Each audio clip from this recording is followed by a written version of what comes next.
ಎಲ್ಲರಿಗೂ ನಮಸ್ಕಾರ.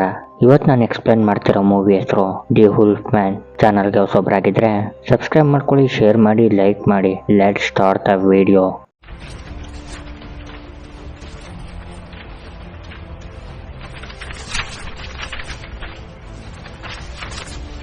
ಮೂವಿ ಶುರುವಾಗೋದು 1891ರಲ್ಲಿ. ಬೆಂಜಮಿನ್ ಡೆಲ್ಗೋಡ್ ಎಂಬ ವ್ಯಕ್ತಿನ ನೋಡ್ತೀವಿ. ಅವನ ಮೇಲೆ ಯಾವುದೋ ಒಂದು ಕ್ರಿಯೇಚರ್ ಅಟ್ಯಾಕ್ ಮಾಡುತ್ತೆ. ಸೀನ್ ಕಟ್ ಆದರೆ ನೆಕ್ಸ್ಟ್ ಸೀನ್ನಲ್ಲಿ ಬೆಂಜಮಿನ್ ಡೆಲ್ಗೋಡ್ನ ವೈಫ್ ಆದ ಗ್ವೆನ್ನ ನೋಡ್ತೀವಿ. ಬೆಂಜಮಿನ್ ತಮ್ಮನಾದ ಲಾರೆನ್ಸ್ನ ಮೀಟ್ ಮಾಡೋದಕ್ಕೆ ಬಂದಿರ್ತಾಳೆ. ಗ್ವೆನ್ ಹೇಳ್ತಾಳೆ, ನಿಮ್ಮಣ್ಣ ಬೆಂಜಮಿನ್ ಅಚಾನಕ್ ಆಗಿ ಕಾಣೆಯಾಗಿದ್ದಾನೆ. ಅವನ್ನ ಹುಡುಕೋದ್ರಲ್ಲಿ ನಿನ್ನ ಸಹಾಯ ತುಂಬ ಅವಶ್ಯಕತೆ ಇದೆ. ನೀವು ಅಲ್ಲಿಗೆ ಬರಬೇಕು ಅಂತ ಹೇಳ್ತಾಳೆ. ಲಾರೆನ್ಸ್ ಇಲ್ಲಿ ಒಬ್ಬ ನಾಟಕದ ಕಂಪ್ನಿಲಿ ಆಕ್ಟರ್ ಆಗಿರ್ತಾನೆ. ಗ್ವೆನ್ಗೆ ಹೇಳ್ತಾನೆ, ಇವತ್ತು ಒಂದು ಡ್ರಾಮಾ ಇದೆ, ನಾನು ಬರೋಕ್ಕಾಗೋದಿಲ್ಲ, ನೀವು ಇಲ್ಲಿಂದ ವಾಪಸ್ ಹೋಗಿ ಅಂತ ಹೇಳ್ಬಿಡ್ತಾನೆ. ನೈಟ್ ಎಲ್ಲ ಲಾರೆನ್ಸ್ ಕೂತ್ಕೊಂಡು ಯೋಚನೆ ಮಾಡ್ತಾನೆ. ಆದರೆ ಅವನಿಗೊಂದು ಸರ್ಪ್ರೈಸ್ ಕಾದಿತ್ತು. ನೆಕ್ಸ್ಟ್ ಡ್ರಾಮಾ ಇಂಗ್ಲೆಂಡಲ್ಲಿದೆ, ನೀವು ಅಲ್ಲಿಗೆ ಹೋಗ್ಬೇಕು ಅಂತ ಹೇಳಿರ್ತಾರೆ. ಲಾರೆನ್ಸ್ಗೂ ಖುಷಿ ಆಗುತ್ತೆ, ಯಾಕಂದ್ರೆ ಅವ್ರ ಅಣ್ಣನ ಮನೆ ಅಲ್ಲೇ ಇರೋದು. ನೆಕ್ಸ್ಟ್ ಡೇ ಲಾರೆನ್ಸ್ ಇಂಗ್ಲೆಂಡಲ್ಲಿರೋ ಅವ್ರ ಅಣ್ಣನ ಮನೆಗೆ ಬರ್ತಾನೆ. ಅಲ್ಲಿ ಅವ್ರ ತಂದೆನೂ ಇರ್ತಾರೆ. ಅವ್ರ ತಂದೆ ಹೆಸರು ಜಾನ್ ಡೆಲ್ಗೋಡ್. ಲಾರೆನ್ಸ್ಗೆ ಅವ್ರ ತಂದೆ ಒಂದು ಬೇಜಾರಾಗೋ ವಿಷಯನ ಹೇಳ್ತಾರೆ. ನಿನ್ನೆ ನೈಟು ನಿಮ್ಮ ಅಣ್ಣನ ದೇಹ ಚರ್ಚಿನ ಪಕ್ಕದಲ್ಲಿ ಸಿಕ್ತು. ಆದರೆ ಆ ದೇಹನ ಯಾವುದೋ ಪ್ರಾಣಿ ಕ್ರೂರವಾಗಿ ತಿಂದಾಕಿತ್ತು. ಲಾರೆನ್ಸ್ಗೆ ತುಂಬ ಬೇಜಾರಾಗುತ್ತೆ, ಯಾಕಂದ್ರೆ ಲಾರೆನ್ಸ್ ಚಿಕ್ಕ ವಯಸ್ಸಿದ್ದಾಗಲೇ ಮನೇನ ಬಿಟ್ಬಿಟ್ಟು ಹೊಂಟೋಗಿರ್ತಾನೆ. ತುಂಬ ವರ್ಷ ಆದ್ಮೇಲೆ ಅವ್ನ ಫ್ಯಾಮಿಲಿನ ನೋಡ್ತಿರೋದು. ಲಾರೆನ್ಸ್ ಅವ್ರ ಅಣ್ಣನ ದೇಹನ ನೋಡೋದಕ್ಕೆ ಹೋದಾಗ ಅವ್ರ ಅಣ್ಣನ ದೇಹನ ಯಾವುದೋ ಪ್ರಾಣಿ ಮಾಂಸನ ಬಿಡದೆ ಕಿತ್ತು ತಿಂದಾಕಿರುತ್ತೆ. ಲಾರೆನ್ಸ್ ಅದನ್ನ ನೋಡಿ ಅವನಿಗೆ ತುಂಬ ಭಯ ಆಗಿ ಊರು ಒಳಗಡೆ ಇರೋ ಒಂದು ಲೋಕಲ್ ಬಾರ್ಗೆ ಹೋಗಿ ಕುತ್ಕೋತಾನೆ. ಆ ಲೋಕಲ್ ಬಾರಲ್ಲಿರೋ ಜನಗಳು ಲಾರೆನ್ಸ್ನ ಅಣ್ಣನ ಸಾವು ಬಗ್ಗೆ ಒಂದೊಂದು ವಿಚಾರನ ಹೇಳ್ತಿರ್ತಾರೆ. ಒಬ್ಬ ಹುಲಿ ಅಟ್ಯಾಕ್ ಮಾಡಿ ಆ ಥರ ಮಾಡಿದೆ ಅಂತ ಹೇಳಿದ್ರೆ ಇನ್ನೊಬ್ಬ ಹೇಳ್ತಾನೆ ಕರಡಿ ಅಷ್ಟು ಕ್ರೂರವಾಗಿ ಕೊಂದಾಕಿರೋದು. ಆದರೆ ಇನ್ನೊಬ್ಬ ಹೇಳ್ತಾನೆ ಕರಡಿ ಆ ಥರ ಮಾಡೋದಕ್ಕೆ ಸಾಧ್ಯನೇ ಇಲ್ಲ. ಸ್ವಲ್ಪ ವರ್ಷಗಳ ಹಿಂದೆ ಒಬ್ಬ ವ್ಯಕ್ತಿಗೂ ಇದೇ ರೀತಿ ಆಗಿತ್ತು. ಅದನ್ನ ನೋಡಿದ ಆ ಜನಗಳು ಇದನ್ನ ಮಾಡಿರೋದು ಒಂದು ವೇರ್ ವುಲ್ಫ್ ಅಂತ ಹೇಳ್ತಿದ್ರು ಅಂತ ಹೇಳ್ತಾನೆ. ಆ ವ್ಯಕ್ತಿಯ ಮಾತು ಕೇಳಿ ಬಾರ್ ಒಳಗಡೆ ಇರೋ ಜನ ಎಲ್ಲ ನಗಿಯೋದಕ್ಕೆ ಶುರು ಮಾಡ್ತಾರೆ. ಯಾಕಂದ್ರೆ ಅವ್ರಿಗೆ ನಂಬಿಕೆ ಇರೋದಿಲ್ಲ ಈ ವೇರ್ ವುಲ್ಫ್ ಅನ್ನೋದ್ರ ಬಗ್ಗೆ. ಲಾರೆನ್ಸ್ ಅಲ್ಲಿಂದ ಮನೆಗೆ ಬರ್ತಾನೆ. ಅವ್ರ ತಂದೆ ಜೊತೆ ಕುತ್ಕೊಂಡು ಮಾತಾಡ್ತಿರ್ಬೇಕಾರೆ ಲಾರೆನ್ಸ್ ಹೇಳ್ತಾನೆ, ಅಣ್ಣನ ದೇಹನ ಪ್ರಾಣಿ ಸಾಯಿಸಿರೋ ರೀತಿ ಇಲ್ಲ, ಯಾವುದೋ ಮನುಷ್ಯರು ಮಾಡಿರೋ ಕೆಲಸನೇ ಅಂತ ಅವನಿಗೆ ಡೌಟ್ ಬರ್ತಿರುತ್ತೆ. ಆದರೆ ಅವ್ರ ತಂದೆ ಇದು ಪ್ರಾಣಿನೇ ಮಾಡಿರೋದು, ಮನುಷ್ಯರು ಯಾಕೆ ಆ ರೀತಿ ಕೊಲ್ತಾರೆ ಅಂತ ಹೇಳ್ತಿರ್ತಾನೆ. ನೆಕ್ಸ್ಟ್ ಒಂದು ಫ್ಲ್ಯಾಶ್ ಬ್ಯಾಕ್ನ ತೋರಿಸ್ತಾರೆ. ಲಾರೆನ್ಸ್ ಮತ್ತೆ ಅವ್ರ ಅಣ್ಣ ಆಟ ಆಡ್ತಿರ್ಬೇಕಾರೆ ಮನೆಯಿಂದ ಆಚೆಗೆ ಬರ್ತಾರೆ. ಅವ್ರ ತಂದೆ ಅವ್ರ ತಾಯಿನ ಹಿಡ್ಕೊಂಡಿರೋದನ್ನ ನೋಡಿ ಇವರಿಬ್ರಿಗೂ ಗಾಬರಿ ಆಗುತ್ತೆ. ಹತ್ರ ಹೋಗಿ ನೋಡಿದಾಗ ಅವ್ರ ತಾಯಿ ಕತ್ನ ಕೂದ್ಬಿಟ್ಟಿರ್ತಾರೆ. ಅಲ್ಲಿಗೆ ಸೀನ್ ಕಟ್ಟಾಗಿ ಕತೆ ಪ್ರೆಸೆಂಟ್ ಬರುತ್ತೆ. ನೆಕ್ಸ್ಟ್ ಡೇ ಗ್ವೆನ್ ಒಂದು ಕೆಲಸದ ಮೇಲೆ ಮನೆನ ಬಿಟ್ಟು ಹೋಗ್ತಿರ್ತಾಳೆ. ಅಲ್ಲಿಗೆ ಲಾರೆನ್ಸ್ ಬಂದು ಗ್ವೆನ್ಗೆ ಹೇಳ್ತಾನೆ, ನೀವೇನು ತಲೆ ಕೆಡಿಸ್ಕೋಬೇಡಿ, ನಮ್ಮ ಅಣ್ಣನ ಸಾವಿಗೆ ಕಾರಣ ಆಗಿರೋರ್ನ ನಾನೇ ಕಂಡುಹಿಡಿತೀನಿ, ಅವ್ರಿಗೆ ಶಿಕ್ಷೆನೂ ಕೂಡ ಕೊಡಿಸ್ತೀನಿ ಅಂತ ಅವ್ಳಿಗೆ ಹೇಳ್ತಾನೆ. ಗ್ವೆನ್ ಅಲ್ಲಿಂದ ಹೋಗ್ತಾಳೆ. ಗ್ವೆನ್ ಹೋಗ್ತಿದ್ದಂಗೆ ಲಾರೆನ್ಸ್ನ ತಂದೆ ಹೇಳ್ತಾರೆ, ಇವತ್ತು ಉಣ್ಮೆ ಆಗಿದೆ, ಮನೆಯಿಂದ ಆಚೆ ಹೋಗ್ಬೇಡ, ನಿನಗೆ ಪ್ರಾಬ್ಲಮ್.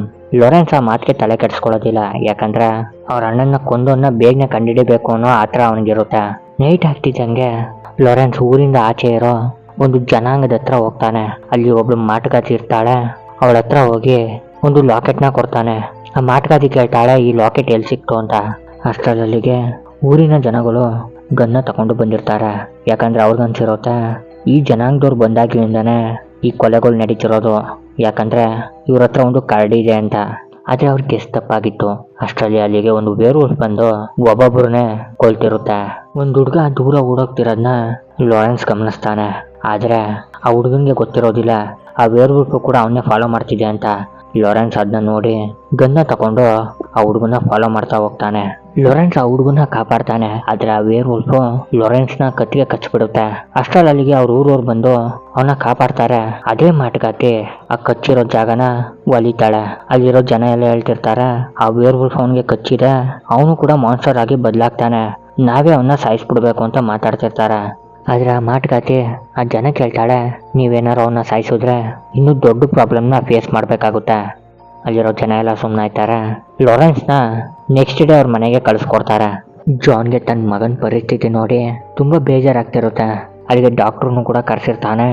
ಡಾಕ್ಟರ್ಗೆ ಆಶ್ಚರ್ಯ ಆಗೋ ವಿಷಯ ಏನಂದ್ರೆ ವೇರ್ವುಲ್ಫ್ ಕಚ್ಚಿದ ಜಾಗ ಬೇಗನೆ ವಾಸಿ ಆಗ್ತಿರುತ್ತೆ.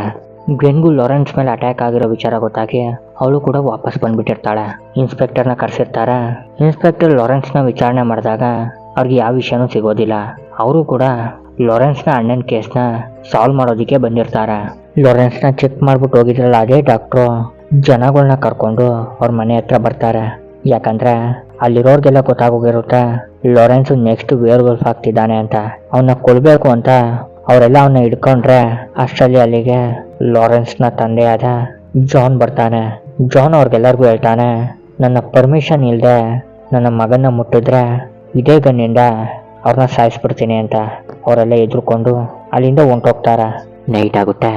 ಲಾರೆನ್ಸ್ ತನ್ನ ಕತ್ತಿಗಾಗಿರೋ ಗಾಯನ ಗಮನಿಸ್ತಾನೆ. ಆ ಗಾಯ ವಾಸಿಯಾಗಿರೋದನ್ನ ನೋಡಿ ಫುಲ್ ಟೆನ್ಷನ್ ಆಗಿ ಅದೇ ಗಾಬರಿಲಿ ಗ್ವೆನ್ ಹತ್ರ ಹೋಗ್ತಾನೆ. ಗ್ವೆನ್ಗೆ ಹೇಳ್ತಾನೆ, ನೀನು ಇಲ್ಲಿರೋದು ಸೇಫ್ ಅಲ್ಲ, ಸ್ವಲ್ಪ ದಿನದ ಮಟ್ಟಿಗೆ ಬೇರೆ ಊರಿಗೆ ಹೋಗಿದ್ ಬಾ ಅಂತ ಹೇಳಿ ಕಳಿಸ್ಕೊಡ್ತಾನೆ. ಅದೇ ಟೈಮಲ್ಲಿ ಊರಿನ ಜನಗಳನ್ನ ನೋಡ್ತೀವಿ. ಊರಿಂದ ಆಚೆ ಇರೋ ಕಾಡಲ್ಲಿ ಒಂದು ಟ್ರ್ಯಾಪ್ನ ರೆಡಿ ಮಾಡ್ತಿರ್ತಾರೆ. ಮತ್ತೆ ಆ ವೇರ್ವುಲ್ಫ್ನ ಹೊಡೆದಾಕೋದಿಕ್ಕೆ ಬೆಳ್ಳಿಯಿಂದ ಮಾಡಿರೋ ಗುಂಡುಗಳನ್ನ ರೆಡಿ ಮಾಡ್ಕೊಟ್ಟಿರ್ತಾರೆ. ನೆಕ್ಸ್ಟ್ ಸೀನಲ್ಲಿ ಲಾರೆನ್ಸ್ನ ನೋಡ್ತೀವಿ. ಅವ್ರ ತಂದೆ ಎಲ್ಲೋ ಹೋಗ್ತಿರೋದನ್ನ ಗಮನಿಸಿ ಅವನ್ನ ಫಾಲೋ ಮಾಡ್ತಾ ಹೋಗ್ತಾನೆ. ಅವ್ರ ತಾಯಿ ಸಮಾಧಿ ಹತ್ರ ಹೋಗ್ತಾರೆ. ಲಾರೆನ್ಸ್ ಕೂಡ ಫಾಲೋ ಮಾಡ್ಕೊಂಡು ಅಲ್ಲೇ ಹೋಗ್ತಾನೆ. ಆ ಸಮಾಧಿ ಹತ್ರನೇ ಒಂದು ಸುರಂಗ ಇರುತ್ತೆ. ಲಾರೆನ್ಸ್ ಆ ಸುರಂಗದೊಳಗಡೆ ಹೋದಾಗ ಅಲ್ಲಿ ತುಂಬಾ ಕ್ಯಾಂಡಲ್ಸ್ಗಳನ್ನ ಹಚ್ಚಿರ್ತಾರೆ. ಮತ್ತೆ ಒಂದು ಚೇರ್ ಇರುತ್ತೆ. ಅದನ್ನ ನೋಡಿದ್ರೆ ಅದನ್ನ ಒಬ್ಬ ವ್ಯಕ್ತಿಗೆ ಟಾರ್ಚರ್ ಕೊಡೋ ರೀತಿ ರೆಡಿ ಮಾಡಿರ್ತಾರೆ. ಲಾರೆನ್ಸ್ಗೆ ಏನೂ ಅರ್ಥ ಆಗ್ತಿರೋದಿಲ್ಲ. ಅಷ್ಟರಲ್ಲಿಗೆ ಅವ್ರ ತಂದೆ ಬರ್ತಾರೆ. ಲಾರೆನ್ಸ್ ಕೇಳ್ತಾನೆ ಏನಿವೆಲ್ಲ ಅಂತ.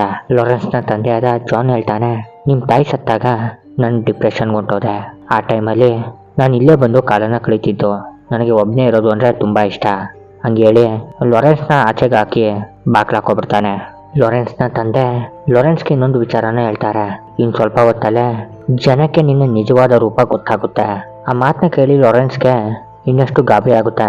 ಅಲ್ಲಿಂದ ಬರ್ತಿದ್ದಂಗೆ ಅವನು ವೇರ್ವುಲ್ಫ್ ಆಗಿ ಬದಲಾಗೋಕೆ ಶುರುವಾಗ್ತಾನೆ. ಲಾರೆನ್ಸ್ ವೇರ್ವುಲ್ಫ್ ಆಗ್ತಿದ್ದಂಗೆ ಊರಿನ ಜನಗಳು ಒಂದು ಟ್ರ್ಯಾಪ್ನ ರೆಡಿ ಮಾಡಿರ್ತಾರೆ. ಅಲ್ಲಿ ಒಂದು ಸಾರಂಗನ ಕಟ್ಟಾಕಿರ್ತಾರೆ. ಲಾರೆನ್ಸ್ ಆ ಜಾಗಕ್ಕೆ ಬರ್ತಾನೆ.